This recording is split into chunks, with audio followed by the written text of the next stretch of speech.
Oye País, buenas noches, Oye País, yo soy Rudy González, qué bueno que me acompañan en esta hora como cada noche aquí por Color Visión. Pasamos revista a los temas noticiosos de interés nacional e internacional. Sí señor, el presidente Luis Abinader estuvo en Naciones Unidas, pronunció su discurso centrado, gran parte del discurso, la mitad del discurso prácticamente, en el tema haitiano y otra vez llamando a la comunidad internacional a asumir su responsabilidad sobre la crisis haitiana. El tema de SENASA ha dado un giro. Santiago Jacín ha salido a la palestra a defender su honorabilidad, mientras este tema está ya en manos de la justicia con un expediente enviado por el gobierno. El tema de Aerodón y la multa y este resultado después del apagón del domingo pasado mueve algunas reflexiones que quisiera compartir con ustedes.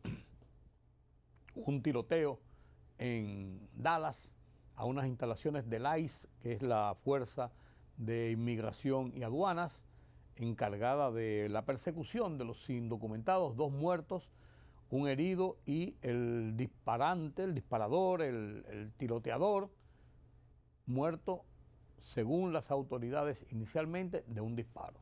Él mismo se suicidó.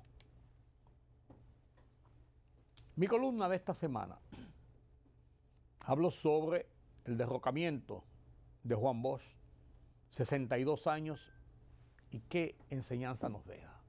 Converso con Julián Roa en la segunda parte de este programa para analizar qué pasó en Naciones Unidas, qué importancia tienen los planteamientos de Naciones Unidas, la crisis de Venezuela con Estados Unidos, el involucramiento de Petros, el tema de Haití y el desafío nueva vez de Barbecue y ya los soldados kenianos listos para irse la semana próxima. Estos y otros temas después de la pausa. Política, economía, sociedad. Los temas del día a día los contamos con claridad y con precisión. Recuérdate que el INTEVI se aumentó a un 18 para bajarlo a un 16. Sí. Una libertad de prensa que ellos no manejan y de expresión. Hay una especie de experiencia frustrada de la OEA en Haití. En Oye País, información veraz, periodismo con valor. Oye País, de lunes a viernes a las 12 de la medianoche por Color Visión. Siempre lo mejor.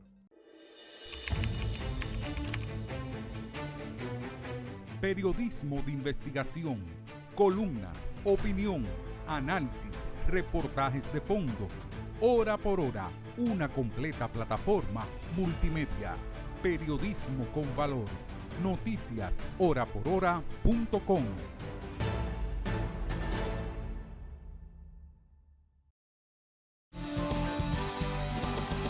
Hay un video que se hizo viral y es penoso, es angustiante. Caramba, ver cómo 2 delincuentes atracan a este anciano en una calle de Santiago, cerca del Homs, para robarle unos pesitos que tenía en el bolsillo, cómo lo maltratan. Ahí está, se ven los rostros de la gente, la policía anda detrás de ellos. Hay que agarrar a esa gente, hay que dar un ejemplo con esa gente.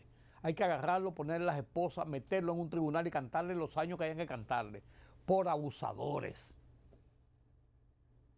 Esta gente hay que sacarla de las calles. No hay que matarlos, hay que sacarlos de las calles. Episodios como este son los que mueven a la gente a tener temor en las calles y reclamar de las autoridades acciones. Los atracos, el raterismo, son cosas comunes, pero hay episodios que desbordan lo común y que desbordan la racionalidad, como este, señores. Eso es así, ¿eh? Eso es así.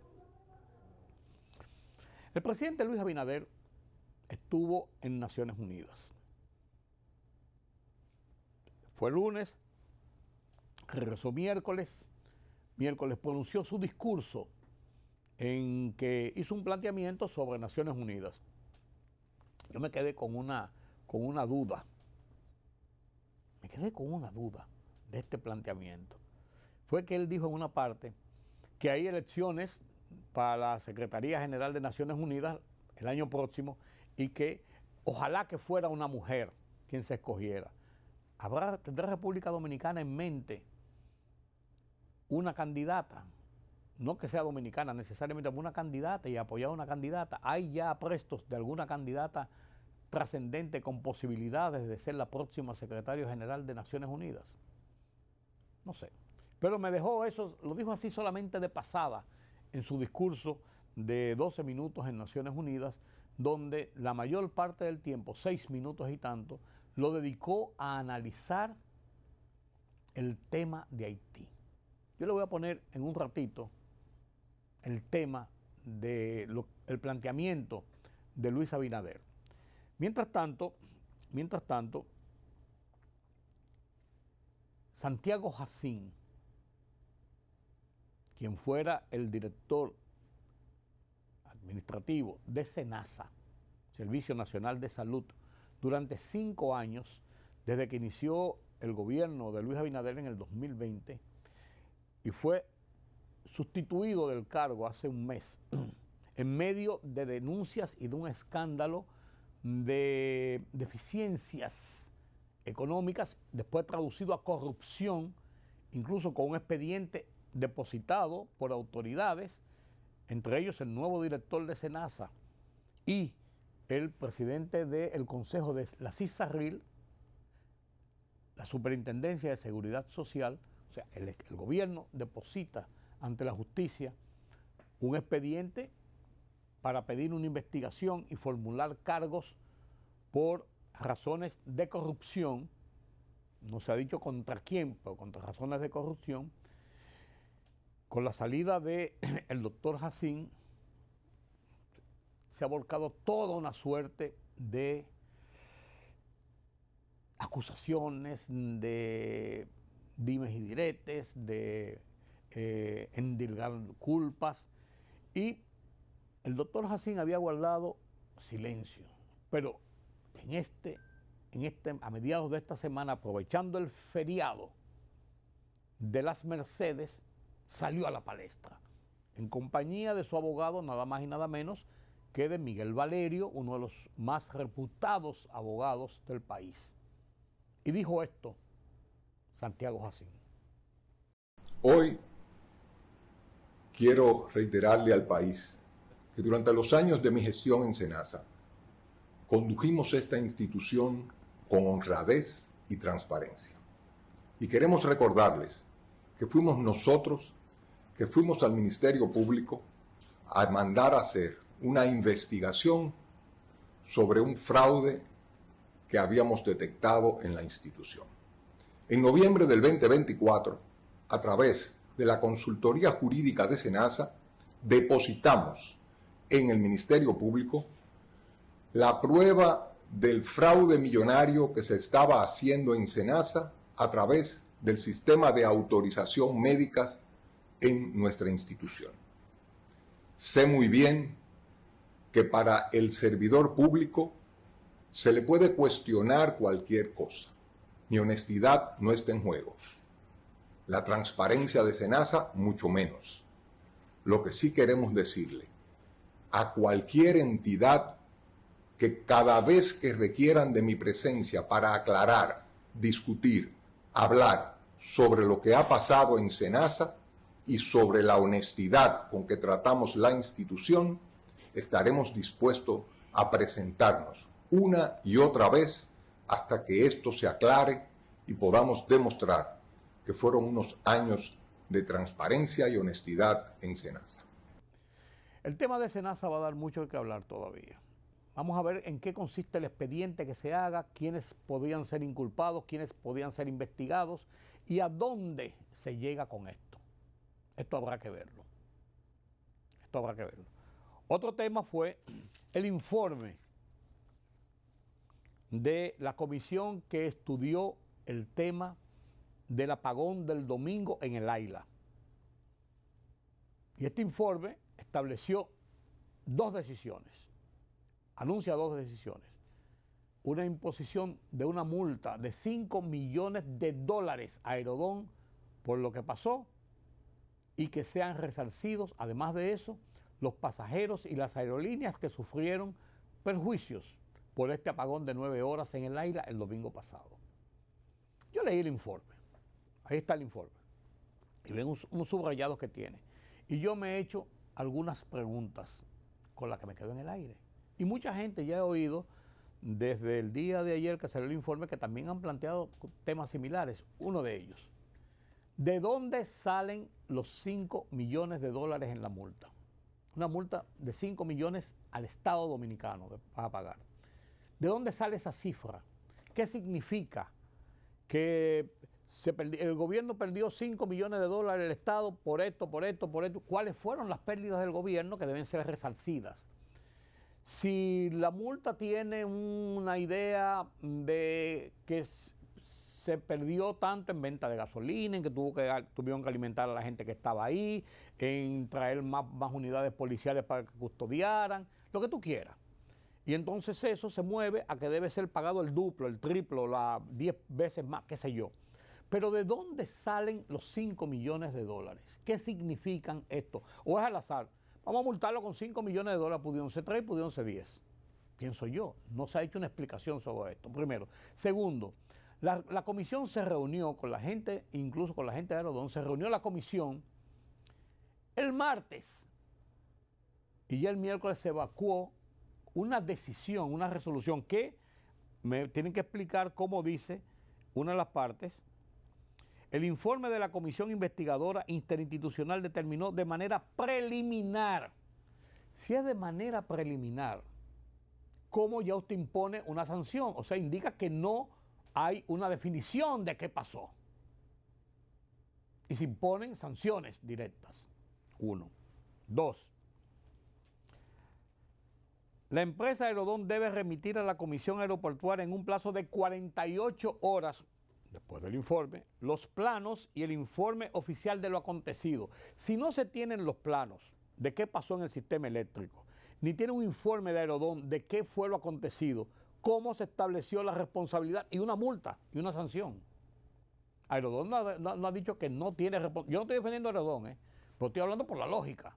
Porque hay otra pregunta. Eso, ¿de dónde salen los 15 millones, los 5 millones?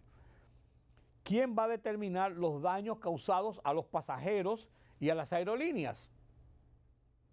Hay una comisión, una gente que va a decir, sí, a los pasajeros se le hizo tal y tal daño, hay que pagarle tanto y hay que reembolsarle tanto. ¿Quién va a determinar eso? La aerolínea, una comisión especial, unos juristas, unos economistas. ¿Quién? La reiteración del cumplimiento, ¿cuáles son la reiteración del cumplimiento de las obligaciones contractuales asumidas por Aerodón conforme a lo establecido en el artículo tal y tal del contrato renovado? ¿De qué se habla ahí? Eso fue un informe, yo pienso, ojalá me hubiese equivocado, pero tengo la convicción interna hasta que me contesten algunas de estas preguntas, de que esto se hizo rápido para aplacar las demandas populares de la prensa, sistemas mediáticos, sobre lo que ocurrió en el AILA, que fue un apagón que causó perjuicios, que causó daños a la imagen, si usted quiere, que le provocó molestias y malos momentos a los pasajeros y algunas pérdidas a las aerolíneas. Ese es el hecho. Ahora, yo creo que lo importante es tener las previsiones de que esto no se repita o situaciones de esta naturaleza. La multa, ya veremos, ya veremos. Señores, mi columna de esta semana, Oye País, la dedico al tema del 62 aniversario del derrocamiento de Juan Bosch, 25 de septiembre de 1962. Y la titulo así, 62 años después. La comparto con ustedes a continuación.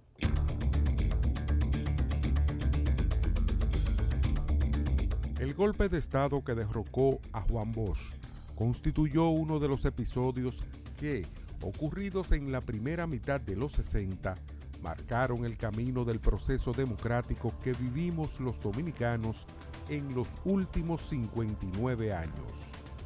3 episodios sobresalen. El primero, la decapitación de la dictadura que por 30 años impuso Rafael Leónidas Trujillo con mano férrea, asesinatos, corrupción, postrando a una sociedad al influjo de sus caprichos, violentando las libertades y derechos, que desembocó en un periodo lógico de inestabilidad, turbulencias, violencia callejera, dado los procesos de acomodamiento político, económico y social de una población castrada durante 30 años. El segundo, el golpe de Estado, que tras la primera contienda política en las urnas dio paso al primer gobierno democrático contra el cual conspiraron militares, la oligarquía floreciente que se posicionaba, políticos, anticomunistas y la iglesia. El tercero, la revuelta cívico-militar, que depuso al régimen de facto que siguió al golpe contra Bosch, fragmentando más a la sociedad, generando un vacío de poder y la imposición de decisiones nacionales desde el imperio invasor. Estos episodios, presentados a modo de enunciados, han forjado en los dominicanos una decisión: jamás apostar a la dictadura, que el golpe de Estado es un camino de retroceso y que la guerra mina los cimientos de la institucionalidad y los esfuerzos de desarrollo. Al rememorar el golpe de Estado de hace 62 años, estoy convencido de que a partir de las elecciones de 1966, los dominicanos hemos logrado, con altas y bajas, turbulencias, temores y logros, vivir en democracia, fortaleciendo los procesos electorales y ganando las luchas por el ejercicio de las libertades.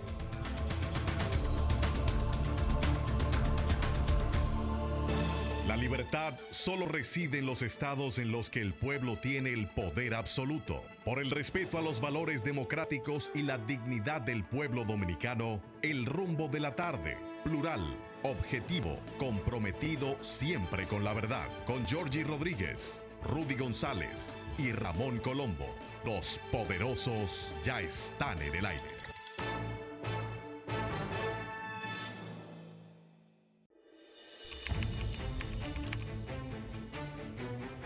Periodismo de investigación, columnas, opinión, análisis, reportajes de fondo. Hora por hora, una completa plataforma multimedia. Periodismo con valor. Noticias horaporhora.com.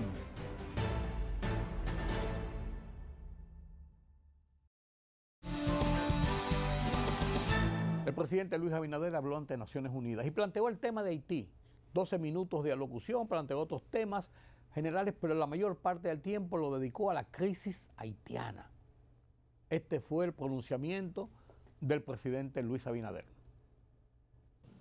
Señoras y señores, con responsabilidad y coherencia, he sostenido ante esta Asamblea y en todos los foros internacionales relevantes que la crisis multidimensional de Haití representa una grave amenaza a la paz y la seguridad para la República Dominicana y para toda la región. Desde el 2021 hemos sostenido con claridad: la única salida para Haití es una acción internacional coherente y sostenida que garantice condiciones mínimas de seguridad y abra paso al más amplio acuerdo democrático y soberano entre los propios haitianos. Ese vecino país vive una tragedia humana sin precedentes: violencia extrema, colapso institucional y control territorial de numerosas bandas criminales que aterrorizan a la población. Grupos que los gobiernos dominicanos y estadounidenses han clasificado como organizaciones terroristas y con los cuales no puede haber negociación alguna. Frente a esta realidad, República Dominicana ha desplegado una continua ofensiva diplomática con el objetivo de lograr una respuesta internacional efectiva. En este tenor, el Consejo de Seguridad aprobó una misión multinacional de apoyo a la seguridad MSS, junto a un embargo de armas y un régimen de sanciones para las personas e instituciones que fomentan a esas organizaciones criminales. Agradecemos el liderazgo de Kenia, Jamaica, Belice, Bahamas, Guatemala y El Salvador, y el apoyo financiero de Estados Unidos, Canadá y otros países que han hecho posible el despliegue inicial. Pero la misión aún no ha alcanzado la escala necesaria, número de efectivos y el financiamiento adecuado, por lo que no ha alcanzado sus objetivos. Por eso, respaldamos firmemente el proyecto de resolución presentado por Panamá y Estados Unidos ante el Consejo de Seguridad, basado en la propuesta del secretario general Guterres para transformar la MSS en una fuerza que logre imponer orden y restablecer la paz con una estructura de mando reforzada, metas claras y evaluables y el apoyo logístico y operativo de una oficina bajo el mando de Naciones Unidas. Esta propuesta establece una presencia más robusta, con mayor coordinación, supervisión y estándares de rendición de cuentas, tanto en derechos humanos como en desempeño operativo. Hacemos un llamado urgente a los miembros del Consejo de Seguridad, en especial a los 5 permanentes, a adoptar esta resolución sin demoras. Debemos estar conscientes de que el mandato de la MSS expira el 2 de octubre. Estamos frente a un periodo de transición delicado que exige garantizar legitimidad a todo el contingente actual de la misión. República Dominicana reclama que se apoye este pedido y lo hace desde la frontera misma del colapso haitiano. Apelamos también al respaldo político, financiero y operativo de Latinoamérica y el Caribe para la misión en Haití. Se trata de un país de nuestra región que exige una responsabilidad compartida como vecinos. Es importante dejar claro que República Dominicana seguirá protegiendo su integridad territorial y haciendo valer su régimen migratorio nacional. Ningún Estado puede ser reprochado por defender sus fronteras ni por garantizar la seguridad de sus ciudadanos. No podemos ni debemos cargar solos con el peso de una crisis que desborda cualquier capacidad nacional. No es sostenible ni seguro para nadie. Cada día de inacción aleja la solución a la crisis. Actuemos ya. Distinguidos delegados, este 80º aniversario no debe ser un ritual de nostalgia, sino un llamado vibrante a renovar la alianza de la humanidad consigo misma. Aunque no enfrentamos una guerra mundial, el mundo sangra por múltiples frentes y la incertidumbre se extiende como sombra. No es este el porvenir que soñaron nuestros antecesores, ni el presente que merecen nuestros pueblos. La ONU no debe limitarse a registrar crisis, debe ser brújula en la tormenta y un faro en la noche. Esperamos que no se apague la fe en el diálogo y en el consenso, en el poder del multilateralismo, en la dignidad humana y en un progreso que no excluya a nadie. El poder sin justicia y el progreso sin equidad son espejismo. El mundo no puede seguir siendo un plano trazado por un puñado de arquitectos habitados por millones de inquilinos. Un mundo diseñado para unos pocos sería un castigo. Uno diseñado por y para todos sería un horizonte de prosperidad compartida. República Dominicana alza su voz para encender la esperanza y convocar a la acción. Que la paz no sea un anhelo, sino una decisión de todos. Ese es nuestro clamor, ese es nuestro sueño, ese debe ser nuestro pacto común. Muchas gracias. Visto esto, converso con Julián Roa para analizar qué pasó en Naciones Unidas, las intríngulis de esa reunión de la Asamblea General de Naciones Unidas que comenzó esta semana. Veamos lo que conversamos con Julián Roa. Gracias por continuar con nosotros aquí en Oye País. Y el tema internacional esta semana ha sido un tema vital. Asamblea General de las Naciones Unidas ha sido el centro de atención mundial, porque allí se dan cita a los presidentes, como yo le decía anteriormente, incluso nuestro presidente Luis Abinader, pero se dan cita a los presidentes para hacer los planteamientos a nivel de la situación internacional, la correlación de fuerzas, la situación de la economía, las negociaciones de los bloques, pero además para hacer los planteamientos individuales de sus países. Y este fue un tema donde, claro, estaba Donald Trump allá. Donald Trump es el hombre del momento en las noticias, vamos a ponerlo así. Todo lo que Trump hace, desde la escalera que iba subiendo hasta su discurso, atención máxima del mundo. Vamos a analizar este tema de qué pasó en Naciones Unidas, la importancia de estos posicionamientos en Naciones Unidas, incluyendo el caso de Israel y el Estado palestino, pero también otros temas como Venezuela, Haití, Rusia, Ucrania, que no puede quedarse, y la misma situación en Israel. Un cóctel de información de la mano de nuestro analista Julián Roa. Buenas noches, don Julián. Buenas noches, don Rudy, a los amigos radio televidentes. Sí, no te apures, que todo el mundo ya es radio oyente y televidente. El mundo se ha vuelto eso. Sí, Tú no sabes por dónde te van a ver o te van a oír, o te van a leer. Es así. Así es. Cuéntame, Julián, ¿cómo tu evaluación de esta reunión de Naciones Unidas? Tenemos las informaciones generales, Claro. pero ¿qué sale de esto? ¿En qué concluye esto? ¿Qué trascendencia tiene esto para el orden mundial? Bueno, esta es la 80ª asamblea o 80ª asamblea de Naciones Unidas, que siempre reúne todos los años a los jefes de Estado del mundo. En este caso está muy peculiar, hay que decirlo. Las informaciones que han salido de toda esta asamblea tienen poca profundidad, son más cosméticas que otra cosa, hay que decirlo. Más enunciados. Más enunciados, más postulados que otra cosa. Naciones Unidas es un organismo mundial creado a partir de los acuerdos del año 47, aquella famosa Carta de San Francisco. Y por supuesto, los países ganadores de la Primera Guerra Mundial, de la Segunda Guerra Mundial, establecieron este organismo político para el tema de la solución de los conflictos entre los estados. Hay otros organismos económicos, como el caso del Fondo Monetario Internacional y del Banco Mundial, que buscaban fundamentalmente financiar los países, sobre todo después de la Segunda Guerra Mundial. Aquel famoso Plan Marshall, usted recordará. Hago este recuento para decirle que en esos acuerdos se decidió que la sede de Naciones Unidas fuera la ciudad de Nueva York.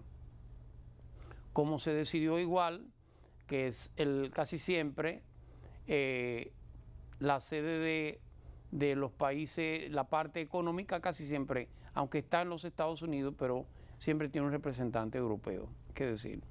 Esta asamblea, que ha traído de novedosa, primero, se han decidido, se han aprobado por parte de algunos de los miembros de manera unilateral, por supuesto, decisiones que antes eran impensables. Ver, por ejemplo, a Inglaterra, ver a Francia, ya España lo había hecho anteriormente. Alemania. Ver a Alemania, ver a Australia, que son países del grupo del G7, reconociendo el Estado palestino es algo novedoso, hay que decirlo. Y por supuesto, la cúspide o la cereza del pastel fue la intervención del presidente Donald Trump en la Asamblea General. Este anuncio de estos países en favor de la creación del Estado palestino, ¿qué vinculación tienen con una decisión final de Naciones Unidas? ¿Es una posición oficial, un planteamiento oficial? ¿Cómo se discute? ¿Qué puede pasar con esto? Por eso digo que el reconocimiento son reconocimientos unilaterales. De hecho, no va a conocerse en la Asamblea General. Recuérdese que hay 5 países con derecho al veto de cualquier decisión que pudiera tomarse. En el Consejo. Se toma primero el Consejo de Seguridad y luego pasaría a la Asamblea. Si es vetado, como ya Estados Unidos lo había anunciado, entonces sencillamente no se presenta. ¿Qué es lo que ha pasado? Ni lo ha presentado estos países que han reconocido la nación palestina ya como un Estado, ni lo va a presentar nadie. Son declaraciones que se han hecho unilateral, pero que tienen mucho peso. Sí. Eso era impensable hace unos años, hay que decirlo. Inclusive después de Camp David no se pudo presentar tampoco. No. Y Camp David, Estados Unidos estaba comprometido con la creación del Estado palestino. Sin embargo, no lo hizo. Usted recordará la muerte de los tres grandes líderes de ese encuentro. Sí. El caso de Menachem Begin, que fue matado por un fanático judío. El caso del presidente Egipto, Anwar al-Sadat, presidente de Egipto, que fue matado por sus militares. Sí. Y por último, la muerte de Yasser Arafat. Prácticamente de ese grupo queda con vida Bill Clinton, que fue el gran mediador, hay que decirlo. Este reconocimiento, ¿qué importancia tiene? Tiene una importancia política. ¿Se puede aplicar? No, muy difícil. Va a pasar a ser, no es el primer reconocimiento que se hace. De hecho, hay naciones que han sido reconocidas y no han podido conformar un Estado. En el África hay dos de ellos. El Estado policiario, como lo llaman, los saharaui, la parte del Magreb de marroquí, tiene una declaración. El mismo caso en medio de entre Siria y Turquía, del Kurdistán, son naciones que se reconocen por algunos estados, pero no tienen un asiento en Naciones Unidas. Pero realmente si esto fue la parte principal, entonces la asamblea es una oportunidad de reunirse, Claro.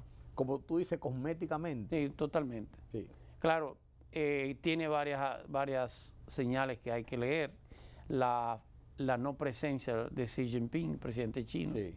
es un desplante de Estados Unidos y es un desplante a la asamblea. Lo hace fruto de toda esta confrontación que se hace.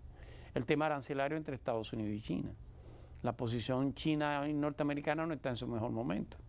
Pero la misma situación de Rusia y Ucrania, tampoco hubo una discusión sobre el tema específicamente. Claro que no. Ni se puso en la mesa cuando la Unión Europea, o sea, los europeos, los países de Europa y la OTAN están confrontando situaciones de enfrentamiento precisamente con De hecho, hay un Eso yo pensé que iba a ser uno de los temas. No, porque no. Para usted poder llevar ese tema a la Asamblea General tendría que pasar por el filtro de Rusia y China. Sí, claro. O sea que no iba a pasar. Claro, pero los países pudieron hacer un planteamiento del tema. Los países europeos, cada uno de los presidentes que estuvo allí, el primer ministro inglés, Macron, el primer ministro alemán, o sea, los que estuvieron allí pudieron haber hecho el planteamiento. Bueno, lo hizo Donald Trump. Donald Trump es el que ha planteado que Europa podría defender a Ucrania y hacerse cargo de que Ucrania vuelva y ocupe todo su territorio. Recuérdese que el primer planteamiento de Trump es que había parte del territorio ucraniano que Ucrania tenía que olvidarse de él. Ahora hay un cambio de posición. De hecho, tuvo una reunión con el presidente Zelensky antes de su discurso en la Asamblea General. Es una manera de apretar y aflojar, como se dice. Rusia no está en su mejor momento, en su momento económico para mantener esta guerra muchos años, sobre todo si no ve resultados. No parece ceder. Putin tiene un liderazgo, ese liderazgo de la reconquista, de ese sentimiento imperial ruso, hay que decirlo, pero todo tiene un tiempo. Podría tener algún tipo de secesión a lo interno de la propia Rusia. La represión en Moscú ni hablar. Cualquiera que sea opositor a los planteamientos de Putin o termina en prisión o termina envenenado, algo que es muy común en la Federación Rusa. Y por supuesto, Europa sigue detrás de Ucrania. Pero en este caso específico de los países europeos que se han planteado en favor de la creación del Estado palestino, ¿cómo queda esto de cara a la posición de Israel y de Netanyahu tajante? Aquí no va a haber un Estado palestino. Así es. Y ellos son los dueños del territorio, por así decirlo. Ellos son los que están ahí. Bueno, lo de dueño es un... No, yo digo, ellos son los que están in situ, tienen la fuerza, tienen... innegable. O sea, son los que controlan el territorio. Vamos a poner, en vez de dueños, los que controlan el territorio. Primero. Segundo, ¿cómo queda esto en el estado de las relaciones que no han sido malas tradicionalmente de esos países con Israel? Claro. Uno. Y dos, de cómo esto puede provocar enfrentamientos a propósito de ese caso con Estados Unidos y Europa, que ha tenido sus lances en los últimos tiempos, ya en la época Trump. La política israelí es una política igual. Aprieto, suelto, aprieto, suelto. ¿Aprieta más que suelta? Sí, me refiero al ámbito diplomático. Sí, digo, aprieta más que suelta. En el ámbito diplomático esto ha generado, por supuesto, un cisma entre Israel y la mayoría de los países Claro. que han apoyado la creación del Estado palestino. Tanto Alemania, Inglaterra y todo, eso le va a tomar tiempo volver a generar algún tipo de armonía en esas relaciones, pero Israel sigue adelante. De hecho, Israel, con Netanyahu, está creando el asentamiento judío más grande en la Cisjordania. La Cisjordania. El más grande de todos los tiempos. Sí, él lo dijo Netanyahu. Sí. Y eso eliminaría la posibilidad de tener terreno para la creación del Estado palestino. Podrá ser reconocido por todo el mundo, pero con ese nuevo asentamiento le va a eliminar la mayor parte de Jerusalén del Este, que es la parte que tienen los palestinos. Significa esto que, ¿cuál sería la capital? No podría ser Jerusalén, cuando ya hay países que reconocen a Jerusalén Como la capital de Israel. capital del Estado judío. Sí. Y por supuesto para Naciones Unidas es un territorio especial, es un territorio que tiene una simbología a nivel universal. Sí. El tema religioso. Sí. No hay Ni una un- ni simbología. uno ni Jerusalén es Jerusalén. Pero la posición de Israel es que no. Y no solamente la posición. La acción de Israel es disminuir al mínimo ese territorio palestino, tanto en la Cisjordania como en Gaza. Además, el primer ministro o el presidente palestino en funciones, Mahmoud Abbas, tiene 93 años. Y la autoridad palestina o la comunidad palestina no hace elecciones del año 2006, que fue aquella división que surge en Hamas, contrario al Fatah, que es la mayoría Sí. quien controlaba todo lo que era la autoridad palestina. La mayoría política. Desde el 2006 no hay elección. Sí, la mayoría El liderazgo, la mayoría está en prisión. Sí. Es complicado, pero es innegable que es una victoria diplomática de la parte palestina. Y lo ha hecho sobre la base de, nos guste o no, de un genocidio. Ya no es un término que utilizo yo, sino que lo ha hecho una comisión de Naciones Unidas. Lo de Gaza Y lo es plantean- totalmente Y lo han planteado desproporcionado. los líderes europeos. No significa directamente. que Israel no haya tenido razón o motivo para atacar a Gaza, pero es muy desproporcionada la respuesta. Sí, eso es cierto. ¿Qué pasa con Venezuela finalmente? Bueno, Porque ahí sí hay un afloje, apriete. Sin embargo, la respuesta de Donald Trump Ujú, a la carta que después dijo que no era pública, porque fueron ellos que la filtraron, ujú, de Nicolás Maduro al presidente norteamericano, sí, la respuesta no pudo ser más ríspida claro. y alejándose más de la posibilidad de un día hasta encontrarnos y bebernos una tacita de café. Venezuela para Estados Unidos es una encrucijada, ya es una vía sin retorno. Sí. Estados Unidos, si la idea era presionar a Venezuela y tratar de obtener algún tipo de objetivo económico, ya es tarde. Dejar a Maduro en el poder es una derrota para Estados Unidos, pero va a fortalecer a Maduro y el chavismo por muchos años. Lo que pasó con Cuba es un ejemplo muy parecido. Cuba, Estados Unidos a un inicio intentó derrocar al gobierno de Fidel Castro. De hecho, hubo te recordará Bahía de Cochino, o Playa Girón, como dicen los cubanos. Ese fracaso fortaleció el gobierno de Castro hasta el día de hoy. Con una diferencia de que, claro. de que esto es una isla y estaba más concentrado, aquello es Totalmente. un territorio Claro. continental con muchos países limítrofes y con una situación todavía muy diferente en cuanto a eso, pero en el sentido geopolítico sigue siendo. Pero Venezuela no resiste largo tiempo el tema de la movilización militar. Eso tiene un costo. Los países no negocian con Venezuela. Cualquier país que entienda que Estados Unidos o que pueda Estados Unidos presionarlo, cualquier empresariado no va a negociar con Venezuela. Significa que la economía venezolana va en declive. Las exportaciones van en declive. De hecho, el gran sostén de Venezuela sigue siendo China, en términos de compra de petróleo. Significa esto que es un tema de tiempo. Podría pasar lo que pasó con Cuba, y vuelvo a Cuba. Desde Lyndon Johnson se entendía que era un tema de meses, que a Cuba le ha favorecido que Estados Unidos tiene una campaña electoral cada 4 años. Por lo tanto, los presidentes cambian. 65 años. Bill Clinton o Barack Obama era un bebé, era un infante. De hecho, Barack Obama nace en la década del 60. Ya Fidel Castro estaba en el poder. A Venezuela le podría favorecer en 2 años si logra resistir el cambio de gobierno en los Estados Unidos, la salida de Donald Trump del poder. Tiene una fecha, tiene un deadline, como le dicen, una fecha de expiración, que son los 2 años de gobierno que le quedan. Y eso no aceleraría más. Por eso también, una acción de correcto. Donald Trump, claro. Estados Unidos está combinado a forzar una salida de Maduro, o sea, generando una crisis interna en Venezuela. Primero será económica, pero podría ser militar. Y la generación de una crisis económica podría dar al traste con el derrocamiento de Maduro.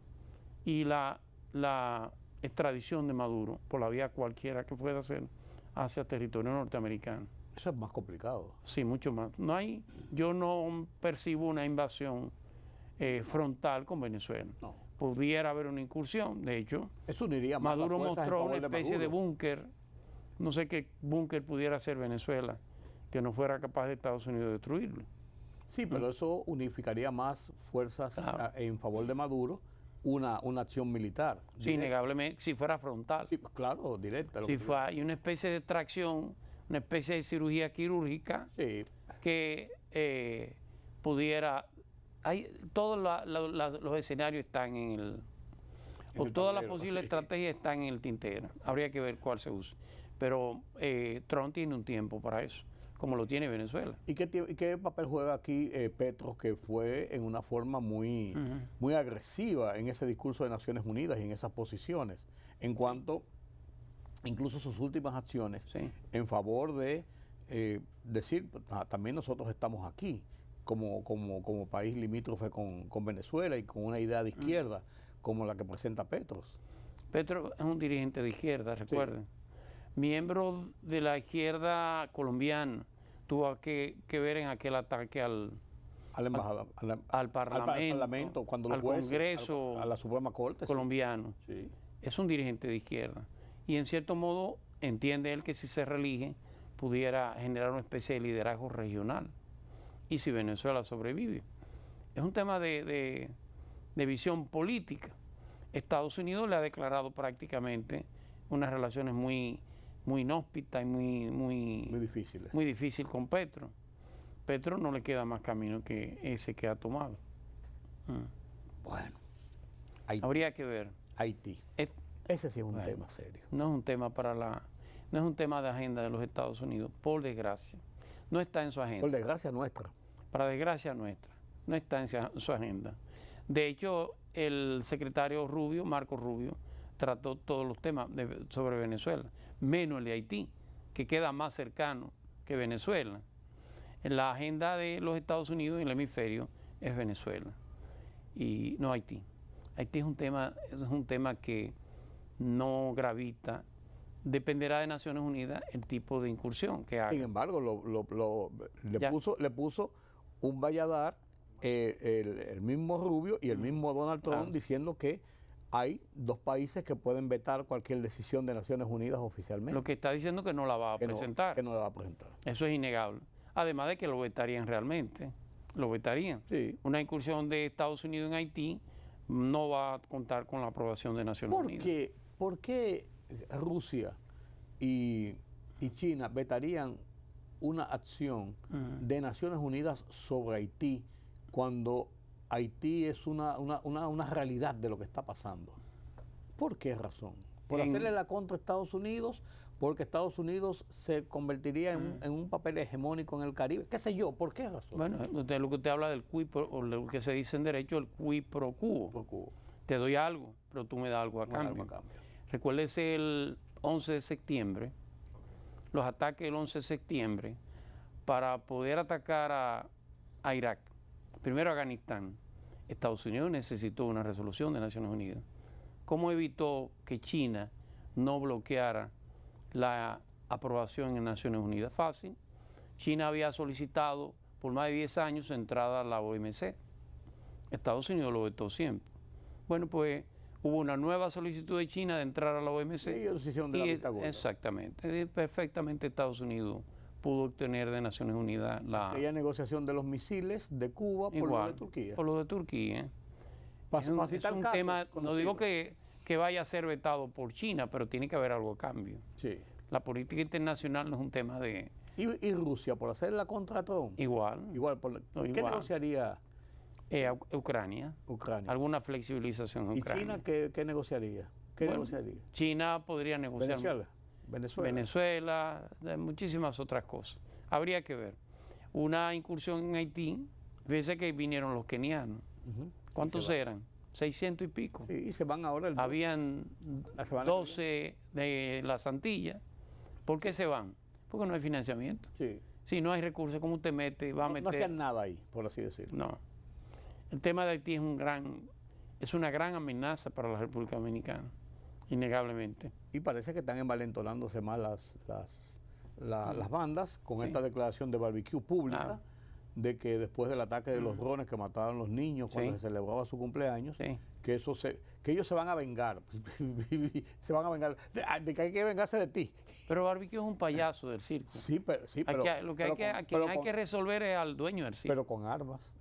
Sí, pero eso... Y un payaso que a veces se desborda en las calles. Eso es muy fácil de controlar. Extremadamente fácil. ¿Y por qué no? Es un tema de quién es el dueño del circo. ¿Y por qué no? Los que han agarrado en Miami acaban de agarrar. De hecho, acaban de apresar uno de ellos, uno de los empresarios. Habría que ver quién es el... Pero lo importante es que ese escenario no está en la prioridad de los Estados Unidos. Definitivamente. No está. Definitivamente. Y América Latina no lo tiene como un discurso, incluyendo a Brasil, incluyendo al propio Petro, pero no es más que eso. Es una situación difícil. Haití ha sido históricamente una especie de pesimismo para la comunidad internacional. Cada vez que ha sido intervenido, ha durado muchos años en intervención y al final no ha logrado sacar a Haití del marasmo de sus propios grupos. Es un tente ahí y vuelve a lo mismo. Y vuelve a lo mismo, exactamente. Sin embargo, la incursión de los contratistas mercenarios, uno pensaba que iba a comenzar a verse un resultado en acciones directas contra las bandas, pero no se ha visto nada, que uno sepa por lo menos. ¿Cuál es más difícil de un escenario virtual que pongo? ¿Cuál pudiera ser más difícil de asesinar? ¿A Ismael Haniyeh en medio de Teherán, en la toma de posesión en Teherán, o a Barbecue en un barrio, en Cité Soleil? Eso no hay ni que mencionarlo. Entonces es un tema de prioridad. No está en la prioridad del norteamericano.